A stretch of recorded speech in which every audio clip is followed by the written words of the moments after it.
दोस्तों, जब भी हम बात करते हैं भारत की तो हमारे दिमाग में जो सबसे पहले चीज आती है वो है युवा।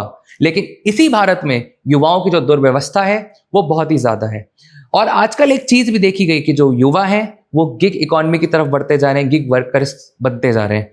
हमारे साथ मौजूद है हमारे आज के guest, all India gig and platforms worker union के प्रेसिडेंट संजय गावा जी, जिन्होंने गिग वर्कर्स के ऊपर काम किया है और कहीं ना कहीं उनको सशक्त करने के लिए बहुत सारे अन्य कार्य भी कर रहे हैं। सर, स्वागत है आपका हमारे साथ। धन्यवाद, thank you very much. Sir, जैसे ये शब्द है गिग, इसको आदमी बहुत ही एक छोटे कॉन्सेप्ट में, मेरा मतलब है कि इसको 2-4 जॉब से ही एसोसिएट कर पाता है। गिग को, ये जो शब्द है गिग, इसको एक बार प्लीज एक्सप्लेन कर दीजिए। देखिए, गिग वर्कर क्या होता है, आप ये पूछना चाह रहे हैं। गिग वर्कर होता है कि मैं फिर बोल रहा हूँ, जो आज के समय में नौकरियां नहीं है तो जो कुछ घंटे की कहीं पर नौकरी कर रहा है, एक ही एम्प्लॉय जो है कई जगह नौकरी कर रहा है।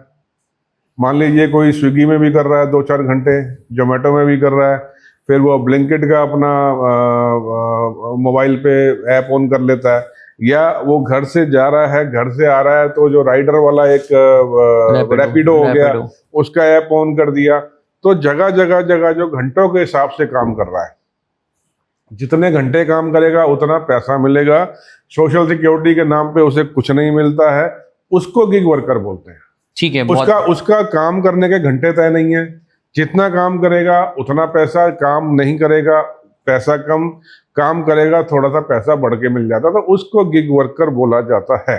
ठीक है सर, मैं शुरू से शुरुआत करना चाहूंगा आपकी इस गिग वर्कर की जर्नी के बारे में। तो आपको क्या ऐसा मूवमेंट था जब आपको लगा कि आपको गिग वर्कर्स के लिए कुछ काम करना चाहिए, या क्या वो ऐसा डिफाइनिंग पॉइंट था जब आपको लगा कि नहीं, इनके लिए हमें आवाज उठानी चाहिए?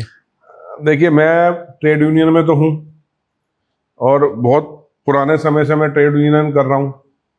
मैं गिग वर्कर के साथ साथ मैं मनरेगा वर्कर के ऊपर भी काम करता हूँ, कंस्ट्रक्शन वर्कर के ऊपर काम करता हूँ, हॉस्पिटल्स यूनियन है मेरे पास, काफ़ी सारे यूनियंस के लिए मैं काम करता हूँ। तो अभी इस समय जो एक नया वर्कर डेवलप हुआ देश में और विदेशों में, खासकर हम तो भारत की बात करेंगे जी, और जो नया वर्कर डेवलप हुआ उनको सही दिशा देने के लिए, उनकी मदद करने के लिए, उसके लिए एक यूनियन की जरूरत पड़ती है। मालिक तो कभी उनको ना दिशा दे सकते, ना दशा दे सकते, ना उनको पैसा दे सकते। तो उसके चलते हमने पिछले साल gig and platform worker union बनाई। पूरे हिंदुस्तान में हम लोग काम कर रहे हैं। चूंकि मैंने आपको सबसे पहले बताया, आने वाले समय में जो हिंदुस्तान का जो कर्मचारी है, या कामगार बोल लीजिए या वर्कर बोल लीजिए, वो बहुत ज्यादा डाइवर्सिटी चेंज होने वाला है जी। गिग की तरफ ज्यादा लोग आएंगे, रोजगार उधर खत्म हो रहा है इंडस्ट्री में, सरकारी कंपनियां तकरीबन खत्म करते जा रहे हैं, वहां भी नौकरियां जो है कॉन्ट्रैक्ट की कर दे, तो गिग की तरफ ज्यादा आएंगे। तो उसके चलते हमने यूनियन बनाई और उस कंसेप्ट के चलते हम इस पे काम कर रहे हैं। ठीक है सर, वो कौन से 3 मुख्य चैलेंजेस हैं जो गिग वर्कर्स फेस करते हैं डेली मर्रा आम दिनचर्या की लाइफ में? गिग वर्कर का सबसे पहला चैलेंज तो है कि जो कंपनी का एल्गोरिदम है, या जो कंपनी का उसके ऊपर टीम लीडर बैठा है, वो कभी भी उसकी आईडी ब्लॉक कर देता है। ठीक है। इतना डर के और घुटन में उसे काम करना पड़ता है। उस गिग वर्कर को, उस बच्चे को ये नहीं मालूम है कि मैं एक डिलीवरी करके वापस आ रहा हूँ तो अगली डिलीवरी मुझे काम करने के लिए मिलेगी या मुझे किक आउट कर दिया जाएगा, अपमानित कर। अनसर्टेनिटी बहुत है। एक दूसरा ये है कि इतने 15-15 घंटे काम करने के बाद भी वो महीने का मात्र 18,000-20,000 रुपया भी कमा ले तो बहुत बड़ी बात है। ठीक है। और उसमें भी उसने घर का किराया देना है, उसने खाना भी खाना है, उसने बाइक का किराया भी देना है, बाइक का फ्यूल भी भरवाना है, वो सब उसमें, मतलब उसको 15 घंटे काम करने के बाद भी पैसा नहीं है। ठीक है। और जितना पैसा मैंने आपको बोला 18-20,000 रुपया, ये बड़े शहरों में है, छोटे शहरों में तो नहीं।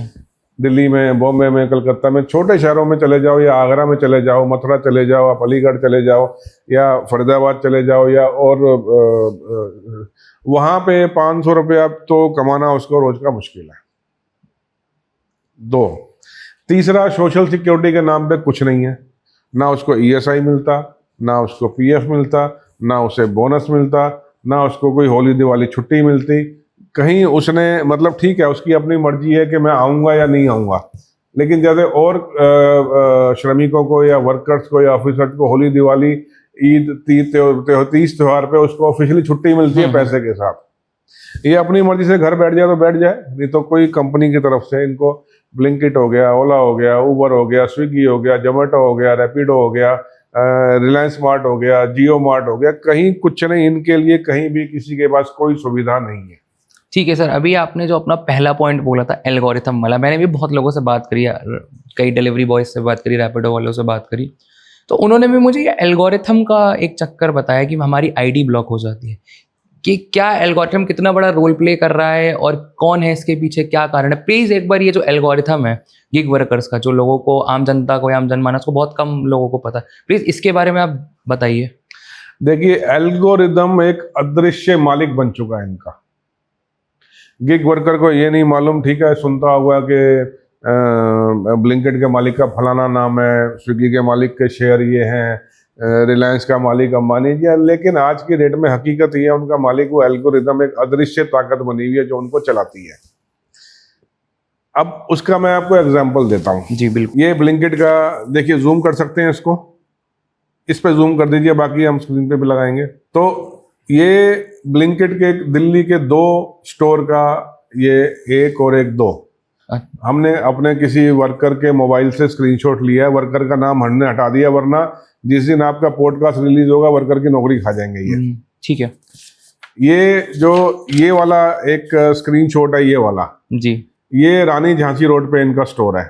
ठीक है। और ये स्क्रीनशॉट जो है दरियागंज में इनका स्टोर है। ब्लिंकिट की बात कर रहा हूँ। ठीक है। ठीक है। अब आप ये देखिए, यहाँ पर 1 घंटे के 78 रुपए लड़का कमा रहा है। देखिए कितना, 78। और उसने 15 घंटे काम किया, 15 घंटे के 1180 रुपए कमाए उसने। क्लियर है इसमें। अब 15 घंटे काम करके 1180 रुपए में पेट्रोल भी उसका, फ्यूल तो मैंने बता दिया, उसके बाद बाइक भी उसकी, पंचर भी उसका, खाना भी उसका, बाइक मेंटेनेंस भी उसके, घर से आएगा जाएगा, तो ये 1181 रुपये में 300-400 तो उसके खर्च हो गए। बिल्कुल। बाइक का किराया भी उसका।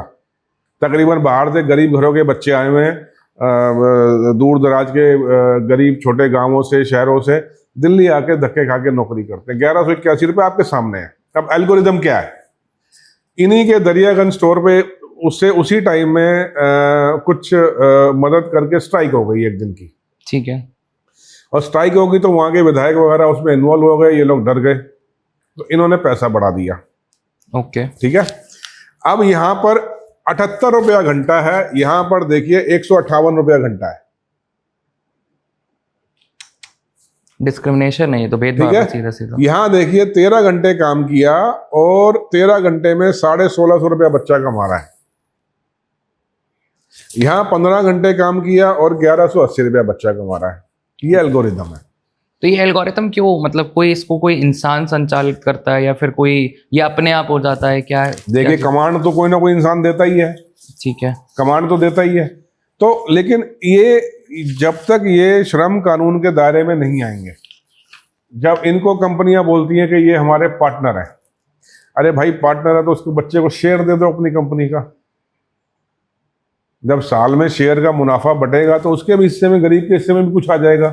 सही बात है। आप पार्टनर बोलते हो, पार्टनर सिर्फ आपने उसको एक ऐसा, मतलब उस पार्टनर का तो हर मिनट आप खून चूसते हो। अब आप ये देखिए, मैं आपको दिखाता हूं, स्विगी 11 घंटे का, 11 घंटे में अर्निंग 398 रुपए। 11 घंटे में ये दिल्ली का है, ये कहीं बाहर का नहीं दिखा रहा हूं मैं। क्या है ये? सरकार जब तक इनको लेबर लॉज के दायरे में नहीं लाएगी, इनको एम्प्लॉय नहीं मानेगी, इनको श्रम कानून के नियम इन पे लागू नहीं होंगे, कंपनियां इनका खून चूस के मुनाफा कमाती रहेंगी। आपके सामने मैंने स्विगी दिखा दिया, आपके सामने मैंने ब्लिंकिट दिखा दिया। एक क्वेश्चन मेरा और भी है, जैसे आपने बात करी अभी कि बच्चे बाहर से आते हैं यहाँ पे पढ़ाई करने, तो कहीं अपना खर्चा निकालना है, कहीं कुछ चीज़ है, कंडीशन जो लिविंग कंडीशंस होती हैं गिग वर्कर्स की, वो बहुत ज़्यादा ख़राब है। ऐसा मैंने तो खुद भी देखा है। तो उसके लिए आपने कुछ सोचा है या उसके लिए कुछ आप लोग करने का सोच रहे हैं आने वाले समय में? देखिए, हमारा प्रयास तो हर चीज़ के लिए रहता है। हम तो ये चाहते हैं इनको मतलब इतना पैसा तो मिले कि ये एक फेयर वेज, कम से कम वेज के तरीके का होता है, फेयर वेज होता है, मिनिमम वेज होता है, लिविंग वेज होता है, ये चलिए एक अलग लंबा एक ट्रेड यूनियन की भाषा होगी। कम से कम उसको इतना पैसा तो मिले कि वो इज्जत से घर चला ले, इज्जत से अपने गांव में, घर में जहां से वो बच्चा छोड़ के आया वहां पैसा भेज सके, ताकि उसके माँ बाप या पत्नी बच्चे ढंग से पल सके, इज्जत से अपने बच्चे को, अपने बेटे को, बिटिया को स्कूल में पढ़ा सके, और इज्जत से वो रोटी खा सके। यहाँ पर दिल्ली में, नोएडा में, यहाँ जितने भी बच्चे रहते हैं, गुड़गांव में, बड़ी दुर्गति में रहते हैं भाई। एक एक कमरा लिया हुआ है जिसमें 6-6, 8-8 लड़के पड़े हुए हैं। थकार के बस ये है कि उनको सोना है, कमर सीधी करनी है, नीचे गद्दे बिछाए हुए हैं, तो है। मेडिकल की कोई सुविधा नहीं है।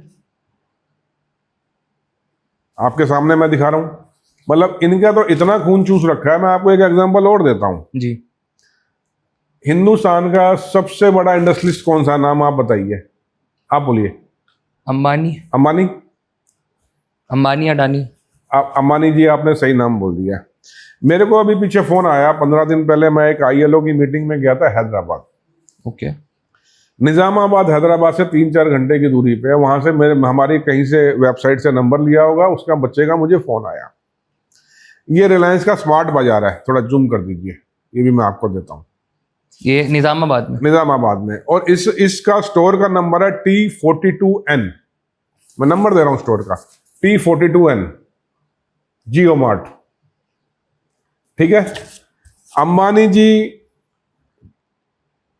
जिस बड़े लेवल के बिजनेसमैन हैं, अंबानी जी वर्ल्ड के टॉप 5 लोगों में शायद आते होंगे। बिल्कुल। अंबानी जी के बच्चे तो 25 करोड़ 50 करोड़ की घड़ी पहनते हैं, लेकिन मुझे नहीं मालूम था कि अंबानी जी का दिल इतना छोटा होगा भाई। मुझे उम्मीद नहीं थी उनसे ऐसी। आप ये देखिए, पहले तो मैं ये दिखाऊं एक बेसिक चीज, आप कहीं किसी को एम्प्लॉय रखते हो, कम से कम उसके पानी और वॉशरूम की सुविधा तो आप दोगे। बिल्कुल बेसिक होता है ये तो। बेसिक है ये तो। पानी तो राह चलते कोई भी किसी को पिला देता है भाई। हमारे यहाँ तो बाहर, मैं नोएडा में देखता हूँ या दिल्ली में देखता हूँ, प्याऊ लगी रहती है पानी पिलाने के लिए गर्मी में। ये बच्चों ने 100-100 रुपए वहां के लड़कों ने मिला के अपना वाटर कूलर लगवाया है। ये देखिए, बेसिक कंडीशंस नहीं है रहने की। ये अंबानी जी का हाल है। इतने छोटे दिल के निकलेंगे मुझे आइडिया नहीं था। स्टोर का नंबर फिर बता रहा हूं, T42N, कंप्लेंट मेरे मोबाइल में है। इसके बाद उस स्टोर पे जितने बच्चे हैं उनको डिलीवरी करके आते हैं, अगली डिलीवरी में टाइम होता है, अगला उनको पैकेट देने में टाइम होता है, या रोटेशन में रहते हैं, उनको बैठने के लिए कोई जगह नहीं है। एक कोने में धूप में देखिए प्लास्टिक के पैलेट्स बिछाए हुए। एक शेड अंबानी जी उनको नहीं दे सकते हैं। और ये बात ना भारत सरकार को नजर आएगी, ना स्टेट गवर्नमेंट को नजर आएगी, किसी को नजर नहीं आएगी, क्योंकि अभी कानून के दायरे में नहीं है। इसके बाद मैं एक चीज और दिखाना चाहता हूं, जो मैं इसका प्रिंट आउट मैंने नहीं निकलवाया। मैं आपको एक बहुत खतरनाक चीज इनकी और दिखाना चाहता हूं जी, कि इन्हीं पैलेट्स के ऊपर जो इसका मैं ये देखिए, इसको थोड़ा जूम कर दीजिए प्लीज। ये तो तार हैं, ये नंगी तारें हैं, मैं आपको सब दे दूंगा आपके इलेक्ट्रिक वायर्स। ये इनके ऊपर, इनको चूंकि मोबाइल चार्ज करना है इनको, इस तरीके की तारें इनको दे रखी हैं। किसी को भी करंट लग सकता है। और मैं इसको लगातार ट्वीट कर चुका हूं, मैं इसको लगातार फेसबुक पे डाल चुका हूं। अंबानी जी को भी टैग कर दिया, उनकी कंपनी जियो को भी टैग कर दिया, A to Z सब जगह मैं बोल चुका हूं। लेकिन मुझे नहीं लगता इन लोगों के कोई दया दृष्टि गरीब वर्कर के लिए कुछ ना रिस्पॉन्स आया कोई नहीं, कुछ नहीं। वहां से मालूम पड़ता है कि सर आज विजिट करने आए थे, लेकिन कुछ हुआ नहीं। मतलब जब अंबानी जी के सैकड़ों स्टोर होंगे हिंदुस्तान में, जिस तरीके से ये खून चूस रहे हैं, मैं तो खून चूसना बोलूंगा, इतने क्या बड़े बिजनेसमैन को क्या शोभा देता है? नहीं, बिल्कुल नहीं। आप देश का सबसे बड़ी इंडस्ट्रियों में से इंडस्ट्री चला रहे हैं, देश के सबसे बड़े टैक्स पेयर में से आप हैं, देश के सबसे बड़े पैसे वालों में से आप हैं, लेकिन क्या आप अपने वर्कर को पीने का पानी नहीं पिला सकते? बेसिक ह्यूमन राइट्स है। ये गिग वर्कर की हालत है हिंदुस्तान में। आपको क्या लगता है जो पॉलिसीज बननी चाहिए किस हिसाब से बननी चाहिए, क्या होना चाहिए क्या नहीं होना चाहिए? पॉलिसीज, सबसे पहले मैंने जैसा बोला कि गिग वर्कर के लिए सबसे पहले उसे एम्प्लॉय का दर्जा हो। गिग वर्कर को हमारे श्रम कानूनों के दायरे में लाएं।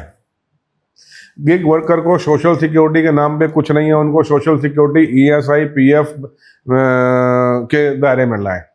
उनको ईएसआई होगा तो अपना परिवार का अपना इलाज करा सकेंगे। मैं आपको एक चीज और दिखाता हूँ, मैं आपको इसका भी दूंगा। मुझे किसी बच्चे का फोन आया, मैं ही नहीं जानता हूँ, वो कनॉट प्लेस से था, ब्लिंकिट का ही, बड़ा परेशान रो रहा था कि साहब मेरा पिछले साल पैर टूट गया था, डिलीवरी करने जा रहा था और मेरे पैर में नेल्स लगे हुए हैं, 4 रोड डली हुई है। देखिए इस पे क्लियर होता है, आप देख रहे हैं 4 नेल्स हैं, 2 ऊपर 2 नीचे। ये तो बहुत दर्दनाक स्थिति में है। ठीक है, और मेरा फिर एक्सीडेंट हो गया। बच्चा बोला साहब मेरा इलाज करवा दो, मेरा इलाज नहीं हो रहा है। ब्लिंकिट वाले तो इलाज कराने से रहे। साहब हमारे कुछ मित्र लोग हैं दिल्ली के डॉक्टरों, बड़े हॉस्पिटलों में डॉक्टर्स हैं, हम उनकी गरीब के इलाज के लिए मदद जगह उनसे ले लेते हैं लगातार। तो मैंने उसके लिए फोन किया और बच्चे का सुबह वो 8 बजे गया हॉस्पिटल में, 9 बजे उसका हमारी टीम वहां थी, उसका स्लिप कटी हुई थी, उसको दिखाया। शाम को 4-5 बजे उस बच्चे का ऑपरेशन मैंने करा दिया। उस बच्चे की तरफ से मैं आपसे थैंक यू बोलना चाहूंगा। ठीक है, नहीं थैंक यू वाली कोई बात नहीं, हमारा काम है ये मतलब ये हमारे रोज के शेड्यूल में होता है ये। लेकिन अब जो मैं और बात बताना चाह रहा हूं आपको, उसके बाद जब वो 2-4 10 दिन 15 दिन वो थोड़ा आराम में आया, उसको मैंने बोला यार तुम लोग यूनियन से क्यों नहीं जुड़ते हो? कह रहे साहब आपसे पर्सनल मिलने मैं 20 बार आ जाऊंगा, पर यूनियन में आप मुझे जोड़ोगे साहब ये मेरी नौकरी खा जाएंगे। तो ये क्यों हो रहा है? क्योंकि यूनियन से क्यों नहीं जुड़ रहा है? अगर यूनियन से इसलिए नहीं जुड़ रहे कि ये लोग श्रम कानून के दायरे में नहीं है। ठीक है, अब उन्हें तो घर चलाना है ना बॉस, उन्हें घर चलाना है कि नहीं चलाना। अब हम भी इसलिए थोड़ा सा चुप हो जाते हैं कि यार अब ये हमारे चक्कर में, यूनियन से जोड़ने के चक्कर में बेचारे की रोजी रोटी खराब ना हो। ठीक है, आप हमारे पास आते रहो जाते रहो, आपके लिए हमसे जो काम होगा हम करेंगे आपके लिए, ये बोल के फिर हम तसल्ली कर लेते हैं। मतलब आप ये देखिए 10 मिनट की डिलीवरी जो एक इनह्यूमन थी, 10 मिनट की डिलीवरी कोई मजाक थी क्या?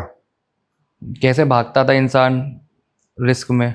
ठीक है, अब आज भी हम लोग कई बार देखते हैं, आप नोएडा में हम लोग बैठे हैं या मैं अभी ब्लिंकिट ही खोल रहा हूँ, हम जैसे छोटे शहरों में रहते हैं, मेरा होम टाउन पलवल है हरियाणा में, तो वहाँ आज भी 10 मिनट दिखाता है, 8 मिनट में लड़का घर पे आ जाता है। सर इसी ये ठीक है, सरकार के प्रेशर, ये 11 मिनट की डिलीवरी दिखा रहा है आपके यहाँ, देख लीजिए आप इसको बुक, ये मिनट क्यों दिखा रहे हो? जब बुकिंग हो जाए उसके बाद मिनट दिखाने चालू कर दो, इतने मिनट में पहुंच रहा है। यहां मिनट एक दिखा के एक अट्रैक्शन पैदा करते हो कि मेरे पास कस्टमर आए। इसमें एक चीज और है जी, जिस स्टोर पे मान लो 50 लड़कों में काम चलता है, 50 लड़के अच्छा रोजी रोटी कमा सकते हैं, वहां पर ये 150 लड़के खड़े कर देते हैं ओवर एम्प्लॉयड। वो किस लिए कि एक के बाद एक फटाफट पैकेट भेजो, पैकेट भेजो, पैकेट भेजो, पैकेट भेजो, फिर दूसरे का नंबर लेट आता, उसकी इनकम कम होती है। आप वहां 50 है, वहां 60 रख लो, 70 रख लो, ताकि कोई नहीं आ रहा, लेट हो रहा है, कुछ है तो आप और कुछ लड़के को लगा सकते हो, तो उसकी इनकम ऑटोमेटिक बढ़ेगी। एक मेरा इसी से रिलेटेड सवाल है, अभी कुछ दिन पहले ही आपने सुना भी होगा, राघव चड्ढा ने मुद्दा उठाया था काफ़ी जोर शोर से, एक डिलीवरी बॉय से वो मिले भी थे। पहले तो उन्होंने भाजपा सरकार को क्रिटिसाइज़ किया इस चीज़ पे कि लॉज नहीं है, ये नहीं है। फिर ब्लिंकिट और जितने भी डिलीवरी ऐप्स थे उन्होंने ये चीज़ हटाई कुछ देर के लिए। उसके बाद देखते हैं कि जिस सरकार को वो क्रिटिसाइज़ कर रहे थे इस चीज़ पे कि कोई लॉज नहीं, वो उसी सरकार के साथ मिल गए। तो क्या आप इस पर्टिकुलर मूव को अभी भी सपोर्ट करते हैं उनके, रिगार्डलेस ऑफ द मैटर वो भाजपा में है या नहीं? नहीं, मैं देखिए उनका बात करना गिग वर्कर के लिए, वो तो हम कोई भी बात करेगा सपोर्ट करेंगे एज ए यूनियन, ठीक है। लेकिन आपने राघव चड्ढा जी का नाम लिया, राहुल गांधी जी का नाम क्यों नहीं लिया आपने? नहीं, राहुल गांधी जी ने भी बिल्कुल राहुल, इसका देश में पहला किसी ने गिग वर्कर के लिए काम शुरू किया था, राहुल गांधी जी थे। आप उसको, मतलब मेरी बात को जो भी सुनेगा उसको गूगल कीजिए। देश में पहली बार अगर कहीं बोर्ड बना गिग वर्कर का, राहुल गांधी जी की सोच से राजस्थान में गिग वर्कर का बोर्ड बना था। अच्छा। लेकिन उसी समय क्या हो गया, सरकार चेंज हो गई, कांग्रेस हार गई, वो बोर्ड आज तक रुका पड़ा है। राहुल गांधी जी के टाइम में 200 करोड़ रुपए उस बोर्ड को अलॉट कर दिया था अशोक गहलोत जी की सरकार ने। 23 में चुनाव हुए थे। खाली बात करना नहीं होता है। राघव चड्ढा जी ने बात करी, राघव चड्ढा जी ने पंजाब में बोर्ड क्यों नहीं बनवाया? राघव चड्ढा जी ने बात करी, इससे पहले दिल्ली में बोर्ड क्यों नहीं बनवाया जब केजरीवाल की सरकार थी? खाली बोलने से नहीं होता है। इसके बाद कर्नाटका में बोर्ड बन गया, इसके बाद तेलंगाना में बोर्ड बन गया, आते ही बोर्ड बनाया गवर्नमेंट कांग्रेस की में। और अब देखा देखी सब कुछ करके झारखंड में भी बन गया है, बिहार में भी बन गया। सरकारें अब इस पे काम कर रही हैं। उनको मालूम है गिग वर्कर को सपोर्ट किए बिना उनके लिए कानून तो बनाने पड़ेंगे।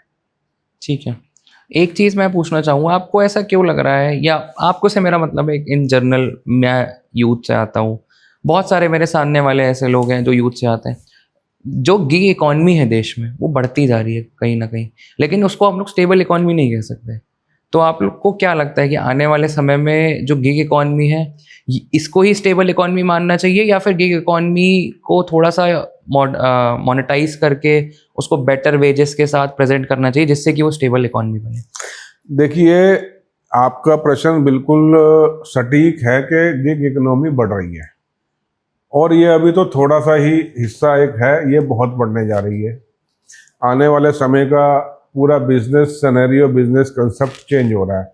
और एज ए यूनियन हम ये नहीं कहते कि बिजनेस नहीं चलना चाहिए, बिजनेस चलेगा तो ही देश का खर्चा वहीं से आता है, टैक्स से। बिल्कुल, सारी स्कीम उसी खर्चे से चलती हैं। उसके बाद वर्कर का घर भी वहां से चलेगा। बिजनेस तो सारे चलने चाहिए, लेकिन बिजनेस चलाने का मतलब है कि खाली मालिक 50 या 100 करोड़ रुपए का फ्लैट नहीं ले। अभी ब्लिंकिट के मालिक ने कितने का फ्लैट लिया, काफी गुड़गांव में आया था, 50 करोड़ या 100 करोड़ रुपए का। ब्लिंकिट का वर्कर घर क्यों नहीं बनाता? ब्लिंकिट का वर्कर घर नहीं बना सकता, कोई बात नहीं, लेकिन ब्लिंकिट के वर्कर को इतना पैसा तो मिलना चाहिए कि वो एक कमरा साफ सुथरा लेके रह सके अपने परिवार के साथ। क्या वो जिम्मेदारी मालिक की नहीं है? इकोनॉमी बढ़ेगी, बहुत ज़्यादा बढ़ेगी। मैं इसके ऊपर वर्ल्ड में भी कई मुल्कों में मैं गया हूँ बातचीत करने। ILO के साथ हम अटैच हैं। ILO की तरफ, ILO को क्या कहना है इस मुद्दों पे? देखिए, ILO क्या होता है कि पूरे वर्ल्ड का ट्रेड यूनियनिस्ट क्या कह रहा है, बिजनेसमैन क्या कह रहा है, वो तो एक फाइल बना के रख देते हैं वहाँ पे मीटिंग में। अभी ILO की एक मीटिंग हुई थी पिछले 15-20 दिन पहले हैदराबाद में, तो मैं उसमें था। उसमें करीबन हिंदुस्तान के 10-15 लीडर्स थे। तो फ्यूचर में ILO को क्या हिंदुस्तान की तरफ से गिग वर्कर के लिए जाना, उस पर हमने 2 दिन में गहन चर्चा करी। ठीक है। तो उसको हम लोगों ने जो जो पॉइंट लिख के दिए वो थ्रू गवर्नमेंट ILO को जा रहे हैं। ओके। तो हमारा सबसे बेसिक ये था कि इनको एम्प्लॉय का दर्जा दो, इनको कानूनों के दायरे में लाओ, इनको श्रम कानून के साथ सोशल सिक्योरिटी के दायरे में लाओ। अब आप देखिए, मैं आपको बता रहा हूँ, एक गिग वर्कर मैंने आपको दिखा दिया 15-15 घंटे काम कर रहा है। ठीक है। 18 साल 20 साल का बच्चा 15 घंटे रोज बाइक चला रहा है, गर्मी में, सर्दी में, बरसात में, उसे होश नहीं है। उसको इतना ही मालूम है कि उसके चेहरे का आप देखो रंग उड़ा रहता है, तो रौनक है ही नहीं इनके चेहरे पे, क्योंकि हर टाइम रोड पे रहना है, परेशान रहना है, तंग रहना है, हर टाइम सिर पे उसके डंडा रहना है कि मैं जाऊंगा तो मेरी नौकरी बची हुई है नहीं बची हुई, ये भी साथ में है। तो अब जब वो 10 साल 15 साल 20 साल काम कर लेगा, मान लो वो 20 साल का बच्चा है, और 35 साल 40 साल में जब वो 15-15 घंटे बाइक चलाएगा, तो क्या उसकी कमर काम करने लायक बचेगी? नहीं। क्या उसका शरीर काम करने लायक बचेगा? नहीं। तो आज जो भारत सरकार, नरेंद्र मोदी जी, हमारे देश के प्रधानमंत्री जी बड़ा छाती ठोक ठोक के बोलते हैं भारत सबसे बड़ा युवा देश है, तो वो युवा की बर्बादी तो हमारी सरकार कर रही है। उस युवा धन को बचाना है या नहीं बचाना? बिल्कुल बचाना ही है। कैसे बचेगा? 15 घंटे काम करके कमर बोल जाएगी, इलाज आप उसका करवाते नहीं, सोशल सिक्योरिटी आप उसको देते नहीं, 45 साल के बाद उसका घर कैसे चलेगा? ये तो एक बेसिक सी बात है। 15 घंटे जो बच्चा रोड पे जो रोज रहेगा, वो कैसे कैसे 15 साल 20 साल बाद उसकी हेल्थ कैसी रहेगी, ये बताइए।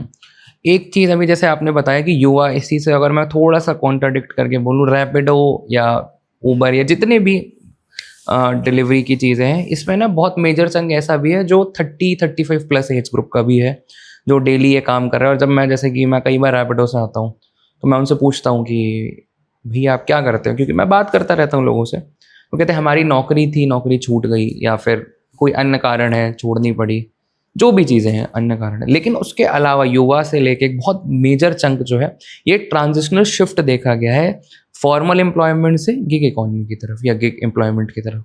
तो आपको क्या लगता है ये जो ट्रांजिशनल चेंज आया है, ये क्यों आया है? मैंने शुरू में बता दिया ना, इसका सबसे बड़ा कारण तो रोजगार जो नहीं दे रहे हो आप भाई, उसमें घर तो चलाना है ना। बिल्कुल। फॉर्मल से इनफॉर्मल क्यों गया? घर चलाना है और बात खत्म हो गई। आज आप देखिए, आप आज MBA करे हुए बच्चे, BBA करे हुए बच्चे, इवन B.Tech करे हुए बच्चे टैक्सी चला रहे हैं। हाँ, मैंने भी देखा। लोग तो नई नई गाड़ियां खरीद रहे हैं इस चीज के लिए। क्या करेंगे वो, जब काम नहीं है? एक एक हैरास होके तो इस तरफ जाएगा ना। अब मैं आपको एक फोटो और दिखाता हूँ, जी जी, क्योंकि मैं भी पूरा भारत घूमता रहता हूँ और मैं भी ओला में, उबर में, इन सब के साथ बैठता हूँ तकरीबन। मतलब मैं अगर कहीं बाहर गया हूँ तो मैं पूरे दिन की टैक्सी हायर नहीं करता। अच्छा। मैं पूरे दिन में जहाँ जहाँ जाना होता है, मैं अलग अलग टैक्सी लेते हैं। उससे मुझे फायदा क्या होता है, मैं 5 लोगों को मिल लेता हूँ। जी अब आपको मैं एक ये फोटो और दिखाता हूँ जी। इसको जरा जूम कीजिए। ये ओला की टैक्सी है, ओके। और ओला हैदराबाद। ठीक है। ये बच्चा मुझे छोड़ने एयरपोर्ट आया, बातचीत हुई। अब इसकी बात सुन के मेरे तो मतलब समझिए जमीन निकल गई नीचे से। क्यों ऐसा? गाड़ी का इंश्योरेंस ही नहीं है, मालिक के पास 10 गाड़ियां, इंश्योरेंस ही नहीं कराता। और शायद उसमें इंश्योरेंस के बिना ना इंश्योरेंस का पैसा बचाते हैं ये लोग, और एक नहीं कई गाड़ियों से उसके बाद मैं बात कर चुका हूं, नहीं है इंश्योरेंस। इस पे कौन ध्यान देगा? पहली गलती मालिक की। बिल्कुल। दूसरा, खुदा ना खास्ता गाड़ी का एक्सीडेंट, मेजर एक्सीडेंट हो गया तो कौन जिम्मेदार होगा? इंश्योरेंस में कम से कम ड्राइवर को कुछ मिल जाएगा, गाड़ी ठीक कराने के लिए कुछ मिल जाएगा, सवारी का भी इंश्योरेंस होना चाहिए, कुछ नहीं है। अभी मान लीजिए इस पे एक्सीडेंट हो जाए तो कौन जिम्मेदार होगा? ये तो सबसे पहले जिम्मेदार तो मैं सरकार को बोलूंगा। क्यों पुलिस प्रशासन टाइट नहीं है वहां पे? ऐसे मालिकों को तो जेल होनी चाहिए। बिल्कुल। एक इसी से मेरा रिलेटेड सवाल है, जैसे कि मैं जब गिग इकोनॉमी की बात करता हूँ, गिग वर्कर की, तो अगर इसके अलावा भी एक चीज़ आती है फ्रीलांसिंग। फ्रीलांसिंग में मेरा मतलब है जहाँ पढ़ा लिखा यूथ या जो एजुकेटेड यूथ है, वो क्या करता है, अपना लैपटॉप है उसके पास, वो घर से निकलने के बजाय बैठेगा अपने घर पे, 4 घंटे कोई भी काम कर लेगा, कंटेंट राइटिंग कर लेगा, वीडियो एडिटिंग कर लेगा, और प्रोजेक्ट वाइज उसे पैसे मिलते हैं। तो एक ये भी देखा गया है कि गिग इकोनॉमी में कहीं ना कहीं फ्रीलांसिंग का बहुत बड़ा रोल बढ़ता जा रहा है, जहाँ पे जिस व्यक्ति इंग्लिश पढ़ा लिखा लेकिन उसके पास जॉब नहीं है, फॉर्मल एम्प्लॉयमेंट नहीं है। तो आपको क्या लगता है कि ये किस तरह से, जो घर पे वर्क फ्रॉम होम और वर्क आउटसाइड होम में, किस तरह के चैलेंजेस में डिफरेंसेस हैं? देखिए, इसको भी गिग वर्कर की श्रेणी में रखा जाता है जी। लेकिन ये परसेंटेज मुश्किल से आधा % भी नहीं निकलेंगे, लेकिन है काफी चंक है। अभी आप देखिए, जो ये लोग हैं थोड़ा ठीक ठाक पैसा भी, ऐसा नहीं कि सारे गिग वर्कर, लेकिन आधा % 1% इनमें से पैसा थोड़ा बहुत कमा लेते हैं, ठीक ठाक कमा लेते हैं। आधा से 1% होगा, मुश्किल से 1% भी नहीं होगा। ठीक है। आज हिंदुस्तान में बोलते हैं कि नीति आयोग बोलता है कि 95 लाख या 1 करोड़ गिग वर्कर हैं, लेकिन हम जो देखते हैं हमारे हिसाब से वो 2.5 से 3 करोड़ होने चाहिए जो एक्चुअल में है। ठीक है। अब 2.5 से 3 करोड़ में अगर कोई 2 लाख लड़का ठीक ठाक कमा लेगा तो उसको क्या बोलेंगे? आदमी तो यही कहेगा कि अच्छा है, कमा रहा है। और मीडिया उसको ऐसा दिखाती है कि फलाने ने गिग वर्कर है, महीने का 50,000 कमा लिया। अरे इसका मतलब सारे थोड़ी कमा रहे हैं। आप तो मेजोरिटी जो 10-15 हजार रुपये कमा रहा है इतना घंटा काम करके, उसको दिखाओ ना। संघर्ष और लड़ाई तो उसके लिए है जो पंक्ति का आखिरी व्यक्ति है। गांधी जी ने कहा था, गांधी जी ने भी कहा था, और होना भी यही चाहिए। आपका संघर्ष हमेशा आपकी मदद हमेशा उसके लिए होनी चाहिए जो आखिरी में बैठा है, बिल्कुल। जो सबसे दबा कुचला है। Affirmative action, social. अभी मैं आपको और दिखाता हूँ, इस समय इसमें नहीं होगा, मैं आपको दे दूंगा। इतना इनका बुरा हाल किया हुआ है कि इनके हर गिग वर्कर के 20-25 लड़कों के ऊपर एक टीम लीडर होता है। ओके। इसको एक टीएल बोलते हैं। ओके, टीएल फुल फॉर्म पता है? Team leader. Team leader, okay. अब टीएल मालिकों को खुश रखने के लिए मालिकों से ज्यादा शोषण इनका टीएल कर देता है, और वो भी इन्हीं के बीच में से निकला हुआ लड़का कि मुझे मेरे बॉस को खुश रखना है, इसकी गलती है। देखिए, गलती आदमी से होती है, बिल्कुल, गलती का सुधार करवाना चाहिए। बिल्कुल। इसका मतलब ये नहीं कि कोई थोड़ा लेट हो गया या डिलीवरी कुछ कर दी तो उसको आप सीधा फायर कर दो। ये लोग फायर कर देते हैं। मेरी नौकरी बची रहा है, इसकी नौकरी पी जाऊं। रही सही की तरह कुछ जो डिलीवरी मंगाते हैं, जो ऑर्डर करते हैं, उनकी पेशेंस भी खत्म हो चुकी है। अगर उसमें 11 मिनट कहीं लग रहा है, लिखा हुआ आ गया, 12 मिनट कहीं लिखा हुआ आ गया, और बेचारा वो कोई रास्ता ढूंढते हुए उसने 2 फोन कर दिए, तो बहुत सारे लोग ऐसे हैं जो उनको फोन पे गुस्सा करना शुरू कर देते हैं। अरे वो गरीब बेचारा अनपढ़ आदमी धक्के खा के आपकी सेवा करने के लिए आ रहा है, उसके साथ थोड़ी सी तो हमदर्दी रख लो। बिल्कुल। मतलब आप अपना पैसे का बड़प्पन एक गरीब आदमी के ऊपर दिखाते हो। ये चीज पे एक मैं आपसे और चीज जानना चाहूंगा कि लोगों के अंदर ना एक, जैसे आपने अभी बोला ही, इम्पेशंस आ गया है। तो ये किस तरह से गिग वर्कर्स को हार्म कर रहा है? कई लोग होते हैं कि बदतमीजी से बोल देते हैं, मैंने भी कई वीडियोस देखे, कुछ देखा मारपीट के भी कुछ बहुत वीडियोस वायरल होते हैं। तो इसके अलावा भी कुछ ऐसे चैलेंजेस भी होते होंगे जो लोग डेली रोज देखते हैं, कुछ है ऐसा कोई चैलेंज? बहुत चैलेंज है। मैं बड़े शहरों में बता दिया ना, पैसे का घमंड कुछ लोगों को इतना हो जाता है कि वो, अरे तुम्हारी टक्कर का आदमी थोड़ी है वो बेचारा दबा कुचला आदमी अपना घर चलाने के लिए मजबूरी में ये काम कर रहा है। तुमको किसी को मारना, अपने टक्कर वाले को मार के दिखा दो ना। सही बात है। अगर तुमको एक गिग वर्कर के ऊपर दबंगई दिखा के तुम अपने आप को बहुत ताकतवर समझते हो, तो जिस फ्लैट में आप रह रहे हो बराबर वाले को मार के दिखा दो, तुम्हारी ताकत हो तो। गरीब को तो पहले दंड मिला हुआ है, उसकी गरीबी दंड है उसके लिए। उसको एक गिलास पानी तो कोई पिलाएगा नहीं। वो 2 मिनट भी लेट हो गया, गालियां लग बकेंगे। जो उसका हाल करते हैं वो हम उसको भी देखते हैं। एक चीज मैं आपसे, आज 45-46 डिग्री का टेम्परेचर अभी पीछे हुआ दिल्ली का, आज भी टेम्परेचर बहुत ज्यादा है। उसमें भी कंपनियां उनके लिए कुछ नहीं करती हैं। उसमें भी वो बेचारा डिलीवरी लेके जा रहा है, हीट वेव में डिलीवरी लेके जा रहा है, तेज बारिश में डिलीवरी लेके आ रहा है, कड़कती ठंड में डिलीवरी लेके आ रहा है। उसका तो कुछ आपने उसको थैंक्स तो बोलना दूर है। आप कोशिश रहती है अपने दबंगई गरीब के ऊपर दिखाने की। एक चीज मैं मतलब थोड़ा सा आउट ऑफ कंटेक्स्ट हो सकता है। मैं एक बार एक रैपिडो वाले अंकल के साथ जा रहा था जी। ये बात कोटा की है। तो मैं जा रहा, मैंने आपसे बताया मैं बातचीत करता रहता हूँ। मैं जब उनसे बातचीत कर रहा था, उन्होंने मुझे एक बात बताई कि मेजॉरिटी जो उनका काम है एक डिलीवरी करने का या रैपिडो में किसी को कोई सर्विस देने का, तो उसकी जगह उनसे एक एक्स्ट्रा काम भी करा दिया जाता है। ये मैं आपको बीइंग अ कस्टमर बताना चाहूँगा कि ये यहाँ पे गलती किसी सरकार से ज़्यादा कस्टमर की भी है। मान लीजिए, जस्ट एन एग्जांपल दे रहा हूँ, आजकल बहुत चलन है नशीले पदार्थों का, यंगस्टर्स में स्पेसिफिकली। कोई मान लीजिए फॉर एग्जांपल, हमने ए पर्सन से हमने एक जोमेटो से जोमेटो एक नाम एग्जांपल के तौर पे ले रहा हूँ, एक चीज़ मंगा ली कि चलो खाना आ रहा है।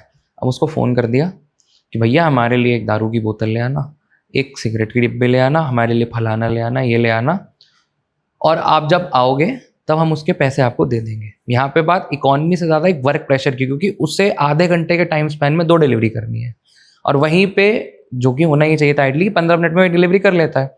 लेकिन हो क्या रहा है कि इन कारणों से वहीं कहीं 20-25 मिनट लग जाते हैं। तो ये भी कहीं ना कहीं गिग वर्कर्स को बहुत हानि पहुंचा रहा है। और ऐसा देखा गया है कि स्टूडेंट्स या यूथ्स जिनको एक्सेसिबिलिटी नहीं है कहीं बाहर निकलने की, वो ये काम ज़्यादा करा रहे हैं। बहुत अच्छा प्रश्न, और बहुत आज के समय का ये बहुत बड़ी दिक्कत है। खाने का ऑर्डर किया, चूंकि नंबर उनके पास आ जाता है, मेरे लिए एक बोतल ले आना है ये। अब 2 चीज़ें, वो बोतल लाएगा तो टाइम किल करेगा तो वापस पहुंचते तक उसका मालूम पड़ता है कि उसकी आईडी ब्लॉक कर दी या टीएल ने गाली दे दी उसको। हाँ। गुस्सा कर दिया, गाली दे दी मतलब गुस्सा कर गुस्सा दिया। करती है। अब गुस्सा कई बार क्या होता है, इससे भी टॉलरेट नहीं हुआ, इसने रिटेलिएट कर दिया, तो मालूम पड़ता है उसका हो गया आईडी भाई। ब्लॉक। अब ये अगर लेके नहीं जाता तो वो कस्टमर साहब जो है झूठी कंप्लेंट नोट करा देते हैं, तो आईडी ब्लॉक या पेनल्टी, ये मैंने भी देखा है। तो आईडी ब्लॉक या पेनल्टी। तो ये बेचारा दोनों साइड से बिल्कुल ऐसा फंसा हुआ है कि इसके लिए अलग से कोई इनको मदद कोई करने वाला है नहीं।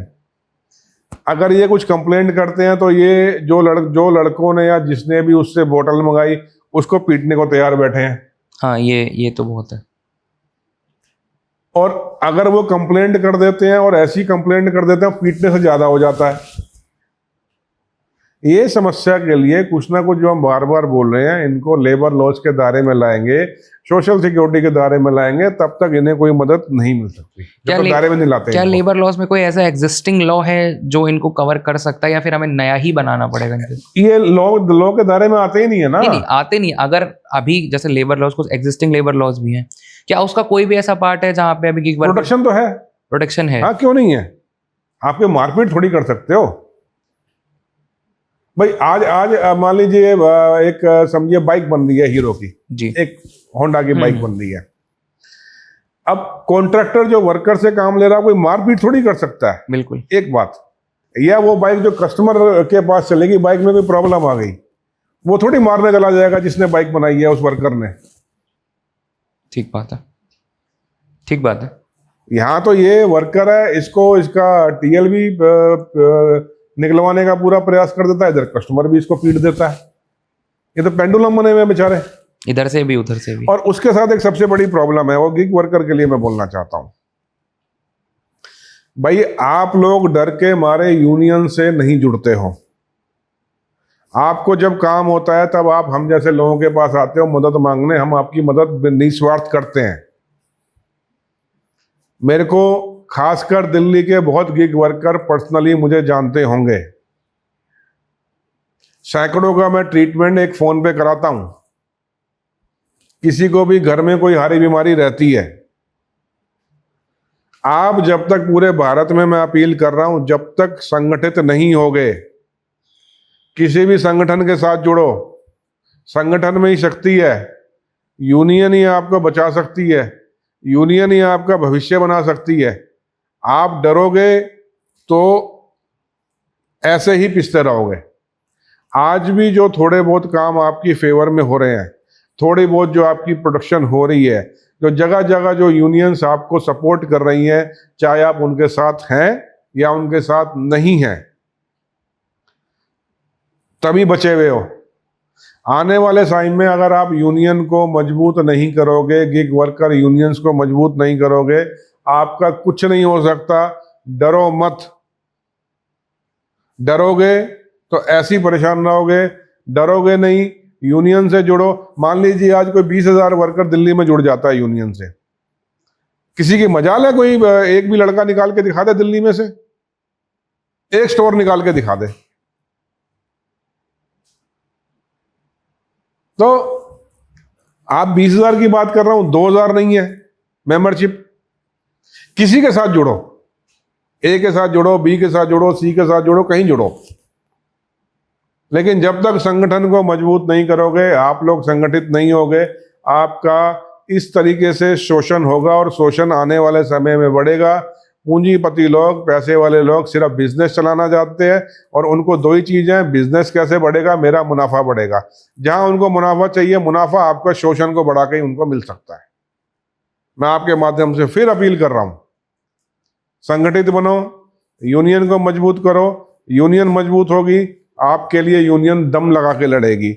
आज तक जितना भी सरकारों से जो भी किसी भी सेक्टर के लिए लिया है, यूनियन ने लिया है, और लड़ाई होती है तो ये सरकारें देने में बाध्य होती हैं। एक मैं आपसे रिक्वेस्ट और करना चाहूँगा। अभी तो आपने गिग वर्कर्स के लिए बोला, मैं एक बार उन कंपनियां या उन पूंजीपतियों के लिए कोई मैसेज आप देना चाहेंगे, कुछ कहना चाहेंगे गिग वर्कर्स के फेवर में, तो प्लीज़ ज़रूर कहिए। मैं आपके चैनल के माध्यम से जितने भी ये कंपनी के मालिक हैं, ब्लिंकिट के, स्विगी के, जोमेटो के, रिलायंस के, जितने भी स्टोर्स हो गए, ए बिग बाजार के, ABCD Z तक जितने भी हैं, अब तो इतने हो गए हैं, हर स्टेट का एक अलग हो गया है। आप अपने वर्कर को मानवता की दृष्टि से देखिए, कम से कम उनके लिए इतना तो कीजिए कि उनका घर ढंग से चल जाए, कम से कम उनको किसी इंश्योरेंस के दायरे में लाइए कि हारी बीमारी में वो अपना या अपने परिवार का इलाज करा सकें। कम से कम उनको इतना पैसा दे दीजिए कि मान लीजिए वो ESI आप नहीं कर रहे तो कोई ग्रुप इंश्योरेंस उनके लिए करवा दीजिए कि आपके यहाँ जो नौकरी करेगा उसको 1-2 लाख रुपए का ग्रुप इंश्योरेंस के जरिए तुरंत इलाज मिल जाएगा। मैंने आपको एग्जांपल दे दिया, बच्चे का पैर टूट गया, ब्लिंकिट के बच्चे का, और वो धक्के खा रहा है इलाज कराने के लिए। इसका मतलब ये है कि वो तो जो मजबूर है। ब्लिंकिट भी अच्छा एम्प्लॉयर नहीं है कि अपने उसके ऊपर जो आश्रित है उसका अच्छा इलाज नहीं करा सकता। अच्छा इलाज छोड़ दीजिए, एक बेसिक इलाज नहीं करा सकता। क्योंकि आपके पास पैसा है, आपके पास ताकत है, आपसे कोई टक्कर नहीं ले सकता। आपको कोई ज्यादा तंग करेगा, आपने एक FIR करनी है, पुलिस आपकी सुनेगी, कोर्ट आपका सुनेगा, कानून आपका सुनेगा, सरकार आपकी सुनेगी, तो हम जैसे लोगों की आवाज आप बंद करा देते हो। पर कोई बात नहीं, एक समय आएगा, गिग वर्कर इकट्ठा होगा, तब देखेंगे। लेकिन मैं आपसे फिर अपील कर रहा हूं, वर्कर को जानवर मत समझो, वर्कर को अपनी कंपनी का हिस्सा समझ के उसको उसका हक दो, तो बहुत ज्यादा फर्क नहीं पड़ेगा आपको। अगर आप वर्कर को ढंग की रोटी खिला दोगे, उसके बच्चे की शिक्षा के लिए उसको पैसा मिल जाएगा, उसके परिवार के इलाज के लिए उसको पैसा या सिक्योरिटी रहेगी, तो आपके ऊपर बहुत फर्क नहीं पड़ेगा। लेकिन ऐसे ऐसे करोड़ों बच्चे जो आपके ऊपर आश्रित हैं, आपको दुआएं भी देंगे और उससे उनका घर और वो दोनों सुरक्षित रहेंगे। ये मेरी अपील उन मालिकों से है। एक चीज़ गिग वर्करों के मामले में देखी जाती, जो बहुत देर से हम लोग कई बार चर्चा में भी है, अभी ऑर्गेनाइज सेक्टर नहीं है, कोई हेल्थ इंश्योरेंस नहीं है, कोई PF नहीं कटता है, तो ये भी कहीं ना कहीं उनके लिए, इतनी मेहनत करने के बाद भी, आपने जैसे स्क्रीनशॉट्स भी दिखाए कि 15-15 घंटे काम करने के बाद भी 1100 रुपये की इनकम हो रही है, बहुत ही कम है, बेसिक है। और PF TF या कोई एक जॉब सिक्योरिटी जो ऑर्गेनाइज सेक्टर में होती है वो नहीं है। तो आपको क्या लगता है, ये बिल्कुल इंक्लूड होना चाहिए या फिर इसका भी कुछ फॉर्मुलेशन होना चाहिए जो कि मेन ऑर्गेनाइज सेक्टर, जो करंट ऑर्गेनाइज सेक्टर है, उससे थोड़ा डिफरेंस होना चाहिए? नहीं, ये इसके बिना तो हम लोग मानने वाले नहीं है कि इनको अनऑर्गेनाइज सेक्टर को ऑर्गेनाइज करने में ही लगे हुए हैं।